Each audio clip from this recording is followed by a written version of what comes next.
should be.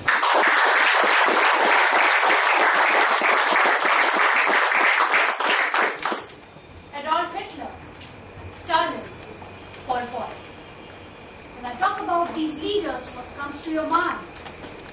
Good? Bad? Do we need them? You leave aside all these political bosses and think about a typical office boss that you deal with. That boss that wants to steal the limelight. That leader that wants to be star of the show. That leader that won't give you an iota of admiration for all the work that you do, but would expect from you to stay back and work harder. What comes to your mind? So these are the kind of leaders that I'm talking about, are narcissistic leaders. And I'm here to help you with the YES model. The model that will help you identify narcissistic leaders, or who knows if you are one. So, these narcissistic leaders are very distrustful about their subordinates. They thrive on the admiration and adulation and praise of their subordinates. They are not really liked by their peers. And I'm going to give you one YES model that will help you identify it. And the first point of this YES model is that they create the army of yes men. The Y stands for yes. They create the army of yes men around them. Because all they want to hear are good things about themselves. The praise, the feeling of grandiosity. And I'm going to give you 3 examples. Andy Grove, Jack Welch, Steve Jobs.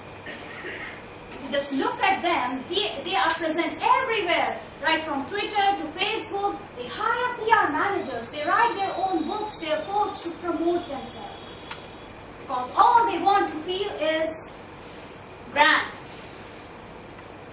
But there's a negative point. Okay, promotion, self-promotion is a good thing. The negative point is that they may end up creating a team or army of team that may just say yes to their every wrong decision. And in the whole process, that may lead to downfall of the organization. This is something that happened with Adolf Hitler. Don't you think so? He created a cult, but because his army said yes to his every wrong decision, it ultimately led to his downfall. So this is what they do. They create an army of yes men. Now, second point that will help you identify narcissistic leaders is their lack of empathy. They don't really step into their subordinate shoes to try to understand what issues or problems they are facing. They are emotionally detached because all they care about is goals, milestones, results. And in fact, do you know, can you just name one of the leaders, famous leaders in the IT industry, famous CEO? No, I'll give you a hint, the guy behind famous brand of smartphones? Steve Jobs. Yes, but do you know he's also known to be one of the nastiest bosses to work with? He was one of the toughest bosses. You know what? His subordinates used to work day in and day out for him. And he would just bang into the room, he would just come there and he would say, "This is horrible. This piece of code, whatever you've written is horrible." It was so straightforward. So in the whole process, okay, it's a good thing to be perfectionist, to seek out perfection in everything you do. But to this extent, that your subordinates start disliking you, and then good people in your team may just end up leaving you, and you'll be surrounded by people who are not very good. This may lead to downfall of the organization again.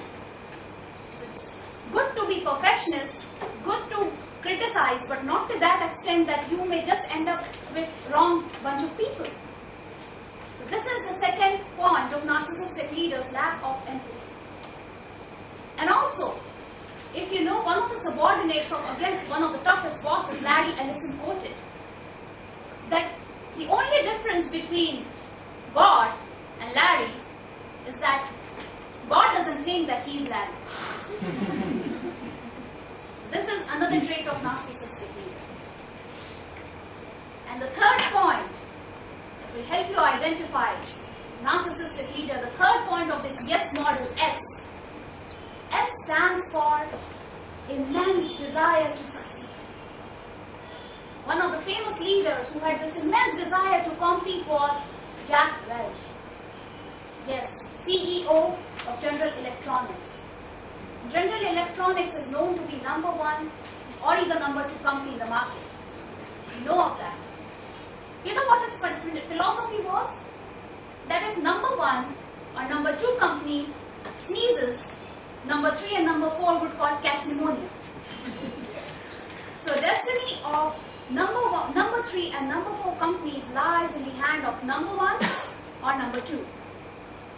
So it's good to succeed, it's good to have that immense desire to succeed, but in the whole process, there was huge amount of attrition, people were frustrated, people were leaving the organization. So what's the point on staying at number one and number two when people around you are not happy with you? So these are the 3 points that I'm putting forward once again that will help you identify narcissistic leaders. Number 1 is feeling of grandiosity. Y stands for creating the army of yes men.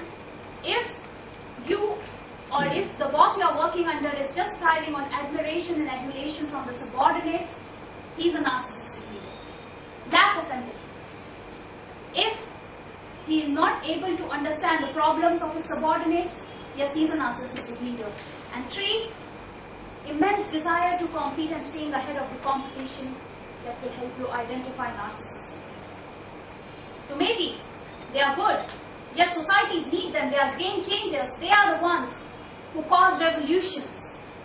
But at the stake of trampling your loved ones, is narcissism good? Are narcissistic leaders good, bad? Do we need them? Think about it.